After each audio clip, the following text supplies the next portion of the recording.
You don't know the first thing to talk about. What the hell is this? You suck so hard, man. You fucking... What the hell is going on here? What were you You're both out of position. You know shit about anything. Where's the next setup? What the fuck? Shit, I'm being peeled. Why do you like this? God damn, man, you just got This is kicked. so lame. Great. You suck at I'm this. dead now. Get Awesome. fucked. No, honestly, just end yourself. Yeah? Well, fuck you too. Get out of here. Don't talk to me again.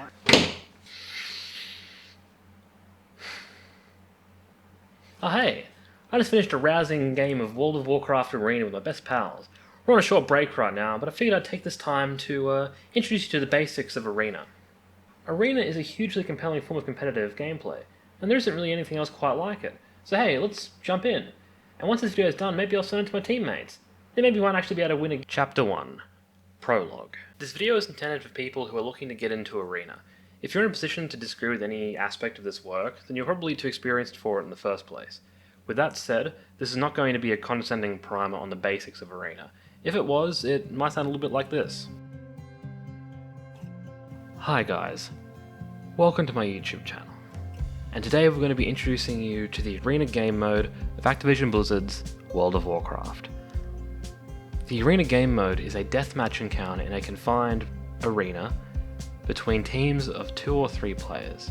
You can queue for it from the Rated PvP tab, and you can find teammates from the Arena section of the PvP group finder. Once inside, you will find your PvP talents have been activated, granting you access to a variety of new skills and interactions. Success in the arena can reward a variety of cosmetic items, from unique transmog sets, weapon enchants, temporary titles, all the way up to prestige mounts and permanent titles. And with Season 4 of BFA upon us, there's never been a better time to step into the arena. So yeah, this video is going to be anything like that. We're going to have diagrams. The Warlock has been gifted at perfect positioning. We're going to critique some gameplay. We're going to use the lingo, that's important. Things. We don't win this PvE war, it seems, man. It's going to be great. But again, this is an introduction to Arena. My working title for the script is What the Fuck Is Even Happening? Because that is where so many people get turned away by Arena. The initial experience is just raw overstimulation. There is so much happening, most new players can't even get settled before they've lost. This video is going to break down the core components of Arena into a form that makes them easier to comprehend. Because although the stated objective of Arena is to just kill the opposition, there is in actuality a ton of systems at play simultaneously, and success in Arena is succeeding on a few different fronts at the same time. So this video will not be comprehensive on any particular aspect of Arena, nor will it be a deep dive into particular specs or compositions or the metagame. My goal is to arm you with the fundamentals you need to venture out into the world and find that stuff yourself. So here are the subjects we're covering in this introduction. We're going to go through each of them and show some examples. Chapter 2. Diminishing Returns. As a primer, this is super important to mention, but is really basic and kinda dull. Crowd control effects in World of Warcraft have diminishing returns, meaning that certain types of CC used in succession will have a reduced duration until a certain amount of time has elapsed since the last time that effect landed. The first application will stick for its full duration, its second for half its value, and final time for a quarter of its value. The diminishing returns for a category end 18 seconds after the completion of the CC effect. If this were not the case, longer CC effects would trigger shorter diminishing returns than shorter effects. Diminishing returns are often one of the first things that really catch new players off guard, because while it is relatively simple and its function in the game is essential, nothing in the game will tell you about it, let alone track it. Some form of DR tracking will almost certainly be the first add-on you install for Arena. Gladius and S Arena are the 2 obvious picks for this. There will be plenty of times when triple DRing is a valid play. This is particularly true of spammable CC effects like Fear, Cyclone, and Polymorph. But they should generally be in succession. If you are halfway through a DR, you're rarely going to want to refresh it with a half-value CC. Wait a few seconds for it to clear and then get the full worth from your button. While diminishing returns won't be addressed much explicitly in this guide, they do basically fundamentally underpin all the techniques you're about to see. Chapter 3. Performing your role. This means hitting your buttons right. If you're a DPS, it's knowing the correct way to bash your enemy in the face. It's ensuring that you are doing the correct amount of DPS relative to your spec and gear. You'll often hear the shorthand for this as something like doing PvE. I swear we gotta do more things. We don't win this PvE war, it seems, man. Okay, yeah. This is super obvious, but doing the PvE is the bedrock of the game.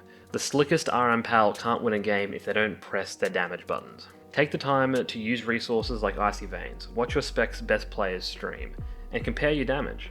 If you aren't doing the same damage, try to find out why. Do they have talents that you don't? Is it gear? Or are they playing the game in a different way to you? It's worth knowing your class's PvE rotations. It won't always correlate to your PvP gameplay, but come on, it's good to know. You'll likely want to do some keystones anyway. The majority of pro streamers nowadays have mods to indicate the spells they are using. They look a little something like this, and they can be awesome for sussing out gameplay. Otherwise, with a bit of patience, you can watch the GCDs line by line. That works as well if you're nuts. Your goal isn't to apply to method or whatever, you just need to know you are playing the game right, and have the muscle memory to execute your rotation seamlessly without needing to think about it, because your head will be in 4 or 5 other places. Your inputs matter, but not so much these ones. You want to be thinking about these ones. Chapter 4. Cooldown Management. The term cooldown is a shorthand for any major ability, generally with a long cooldown, though the numerical length of the spell doesn't really factor into it. Watch someone like Crusader for a few hours and you will see him get into a screaming match with someone over the use of an ability with a 30-second cooldown. For right now, we're thinking in terms of things like, Avenging Wrath, Ice Block, and Iron Bark. There are better and worse ways to use all of these abilities, and using them appropriately can be the difference between them having no impact and winning you games. Your use of cooldowns should generally be motivated. Unlike PvE, using major spells on cooldown is not the de facto practice. This ties into the idea of cooldown trading, which, fuck it, we'll cover that as well. If you have any experience with competitive card games, the idea of card advantage will be familiar to you. Cards are power, they are answers for what your opponent does. So gaining card advantage is gaining power over your opponent. Your opponent's cards need to be answered with your own cards, and the bigger the card, the bigger the answer required. And the power of the cards you use determine value. If you use cards of lesser value to remove a threat, that favours you, and if you use cards of greater value, you are favouring your opponent. Over the course of the game, poor trades compound until the player who's made the better trades overall can cash those chips. The same principle applies to cooldowns in World of Warcraft. If Rep Paladin walks up to you and presses Avenging Wrath and you do nothing to respond, yeah, you're going to die. You need to answer their offensive cooldown with a defensive of some variety. The value of a spell can be hard to pin down, but a good shorthand is just the duration of its cooldown. Though the potency of cooldowns tends to skew in favour of throughput rather than mitigation. Sticking with Retribution's Avenging Wrath, you have a combination of a flat 20% damage increase, a bonus 20% critical strike chance, and an additional 50-ish% of holy damage from Azurite traits, with a 25-second duration. So you're going to need to invest multiple spells into mitigating that damage. This may be a defensive such as Astral Shift, or by investing in crowd control such as Disarm, combined with general peeling. Your goal is to trade your major defensives on these essential abilities, and never outside of them. If your team can force major defensives without investing their own equivalent offensives, that is card advantage. They now have something that you don't have an answer for. It's a potential win condition. As a quick example, here is a game in which I bait out both the druids Barkskin and Ironbark with Hammer of Reckoning, essentially a baby version of the full Avenging Wrath. I got everything we needed. Let's get still not steady, we got everything now. Fuck. Because he'd just used his critical defenses, I'm left with a 35-second window where there is absolutely no answers available to the druid. His hand is empty. We'll cover how you do win at this, ideally in a future video, but we need to move on for the moment. So to summarise, your cooldown usage needs to be motivated and reflect what your opponent is doing. Make bad trades if you need to, but be aware that you are slowly falling behind. Communication is a key component here, because you don't want to both respond to a cooldown and end up investing too much. This is known as overlapping cooldowns. Avenging Wrath is the most extreme example, because there are basically no other DPS that are as loaded into their burst windows as Retribution. Burst windows? Oh Jesus, that means it's time to talk. Chapter 5. Setups. Setups are simply coordinated actions you take during a game. This can mean synergizing with your teammate, or it can be just using your own abilities in a meaningful sequence. To demonstrate how an individual can perform a setup, here's a clip of Enruki playing a Windwalker monk in Legion. He does a good job of narrating it, so I'm going to let him walk you through this. If I don't get peeled, okay, so we're gonna do something. Over here, over here, where are we? You know what to sit, letting it sit, letting it sit, letting it sit, letting it sit, double stun.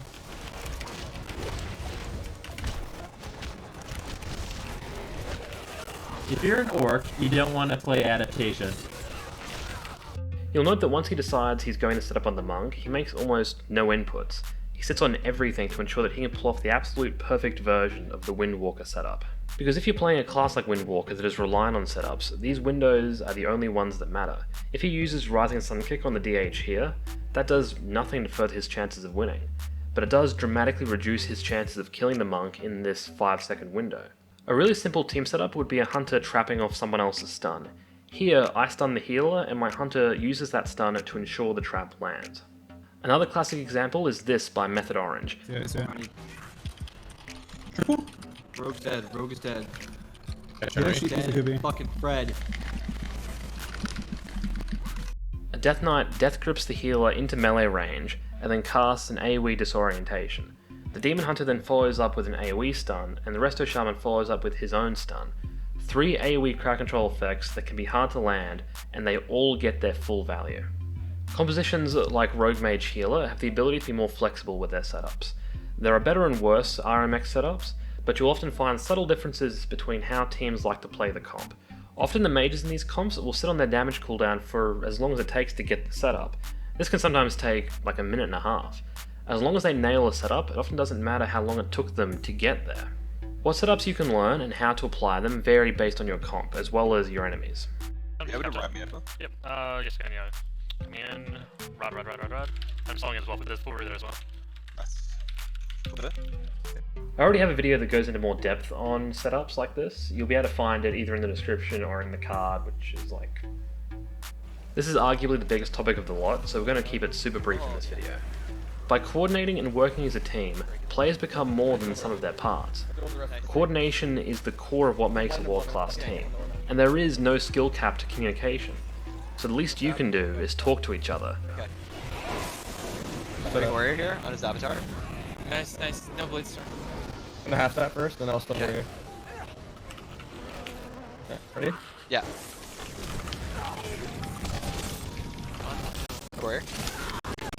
Warrior training. Warrior, stun warrior. Get him. Oh my god. That was actually so you guys funny. are actually gods. You guys are actually gods. Chapter 6. Positioning. That's bad.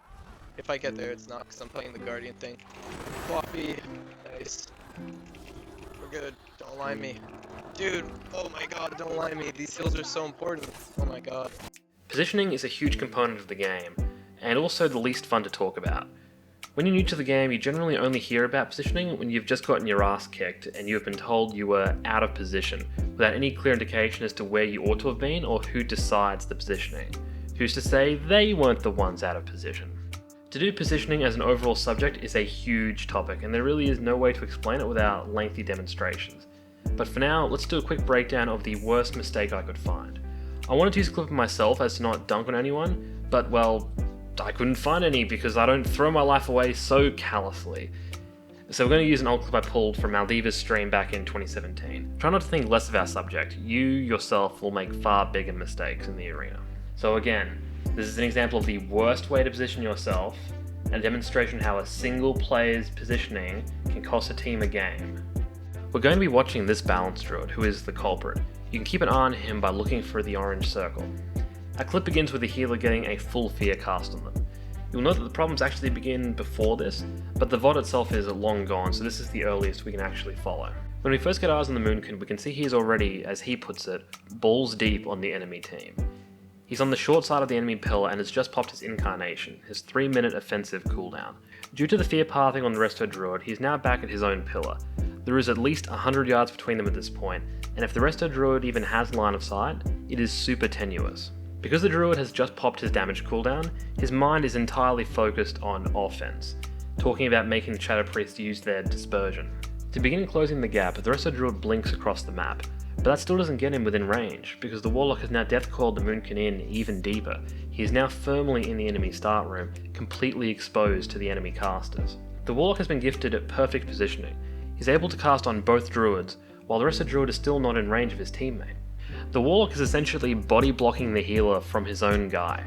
The healer pushes in and immediately dispels the dots, which puts him into a vampiric touch fear. The balanced Druid is now at half health and trades Barkskin, but he is still not trying to exit. The Shadow Priest drops his Siphene, which is now halving the healing the Moonkin will take. The Destro Lock uses Unending Resolve offensively and begins casting Chaos Bolts. The balanced Druid responds by going bare form and using Renewal, but due to the Siphene, it's barely noticeable. He He is now attempting to escape. Both druids begin to work back to their pillar, but the balanced druid has a long march ahead of him, and needs to cross through the enemy wizards now.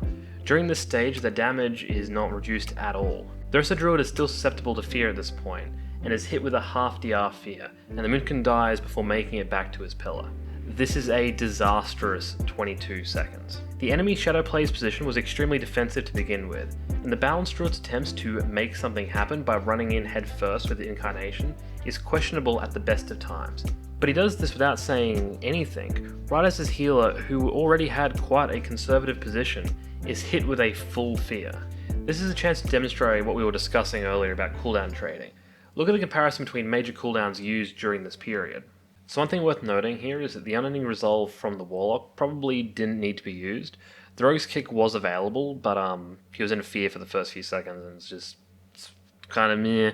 The only real cooldown they forced here was the Shaman's Trinket with the initial Solar Beam. So really, like, meh. Let's assume the Druid actually survived this situation. If this exchange were offered to you on a sheet of paper, would you take it? So in short, good positioning is not doing that. Chapter 7. Counterplay. So now we all know how you want to play the game. It's time to point out that your opponents will want to be doing exactly the same shit. They will want to maximize their damage, get the perfect setups, and never need to move. Because those are the things that win you the game, letting your opponents have access to all those things is like gifting them the victory. So what do? Well, your goal is to deny them those things. You want to disrupt the setups, make them waste their cooldowns, and make them position poorly. This is the essence of counterplay. It's running interference. It is mind games to the point of a panic attack. Here's a really simple example. This Iron Pal wants to get greater pyro blasts off on our healer. Counterplay is for us to interrupt it. They counterplay that by opening with a Blessing of Protection on the mage, making him immune to physical abilities, including both their interrupts. Counterplaying that means we use our first freezing trap of the game to freeze the mage, thus preventing the cast. And it is simultaneous to the mage blinking because it's Australian latency, it's fine. You see, the thing about counterplay is that it is an endless cycle.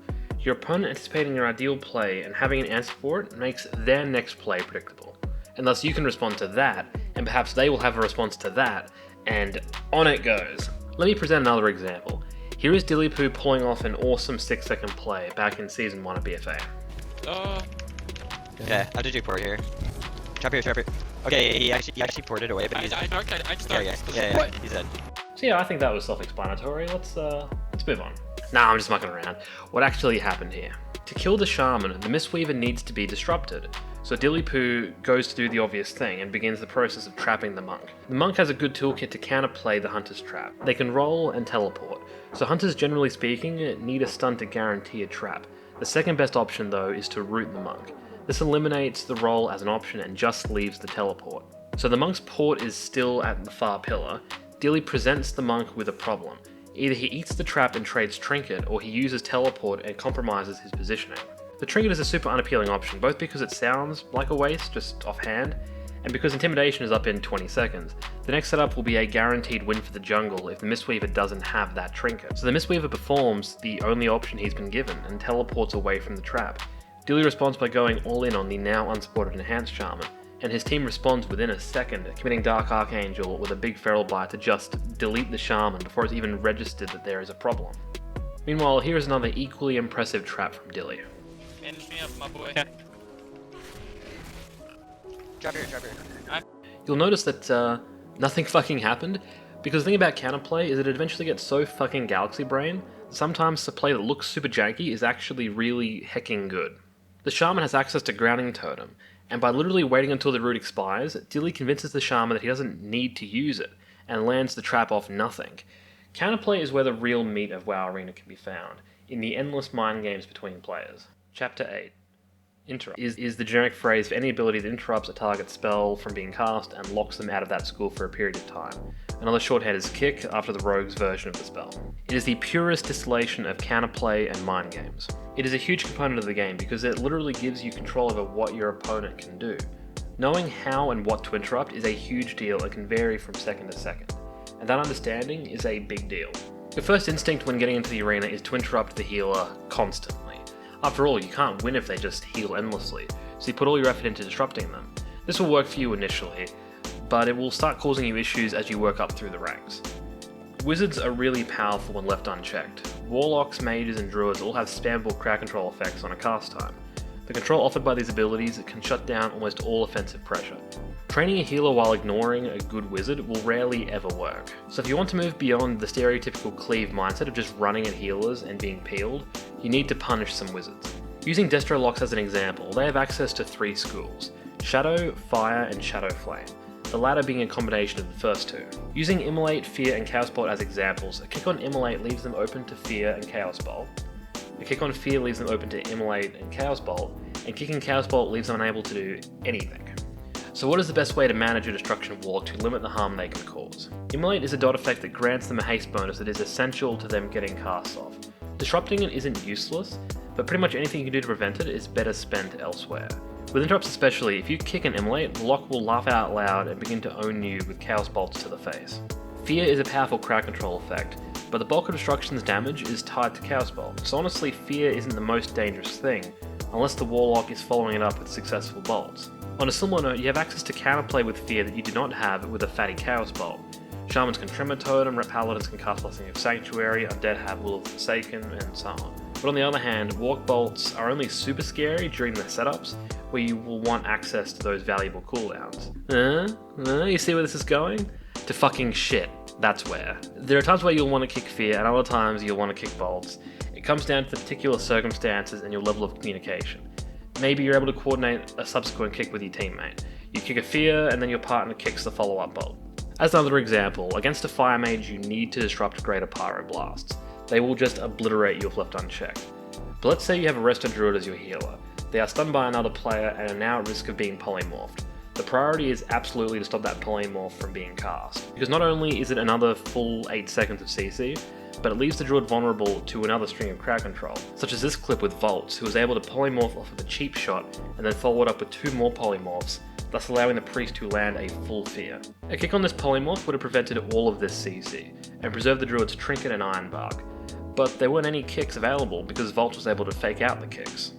You see, this is not a gentleman's game where we all shake hands and agree to accept a 6-second Fear or a 5-second lockout. This is about mind games, and mind games within mind games. Fake casting is the art of convincing your opponents that you are going to cast and then cancelling the cast, so the interrupt does not actually trigger a lockout. This way the spellcaster has dealt with the interrupt while not needing to deal with the lockout period. There are no formal rules to faking, that's the idea. At times casters will fake immediately into a cast, other times they'll want to wait just before a cast ends. Sometimes a wizard will cast a spell like Polymorph with the specific intention of removing interrupts. They want you to kick it. Oh, she made for CS. I got CS out of the way. Poke. They cast it before it's actually important, so when the setup arrives, there is nothing the enemy can do to prevent it. Because it's all relative to rival players, you'll want to shake up how you are kicking and how you are faking throughout a game, or risk becoming predictable. One trick I could recommend early on is just being really patient with your kicks. When a player is low and a kick is up, healers often freak out because they know they lose the game if they get interrupted. Take this 2017 clip from before my voice cracked, when I was 23. That's not for 1 second, that's 1 second. Whoa. This guy had faked me a few times and I was feeling a bit clueless, so I said over comms that I was never going to kick him. No kicking ever. That's nice. Our formal CC chain ends with this stun, and for the next 11 seconds the shaman will continuously try to fake me before I get him halfway through his 4th attempt. He gets kicked and dies with Spiritling Totem available. Had I attempted to kick him directly out of the stun, not only would I most likely have been faked, but he probably survives even if I land the kick, due to the astral shift and rallying cry. By suddenly and drastically changing up my behaviour, the guy downright kills himself. Interrupts, man. Having an anxiety attack just thinking about them. Chapter 9. Conclusion. So that was a quick primer on the nuances of World of Warcraft's arena. It's worth remembering that all of these elements are happening simultaneously, constantly, but they all contribute to being successful in arena. It is stressful and frustrating, and under the right circumstances can just feel amazing. So go forth, learn to play your class, get overpowered PvE gear, and own some noobs. I'm keen to make more of these, but I'm aware that arena in World of Warcraft has never been more niche. So if you enjoyed this and want to see more, please let me know. This isn't even like a hashtag engagement thing. I have zero self-awareness on whether or not this guide is helpful or relevant in the year of our Lord 2020. Take care.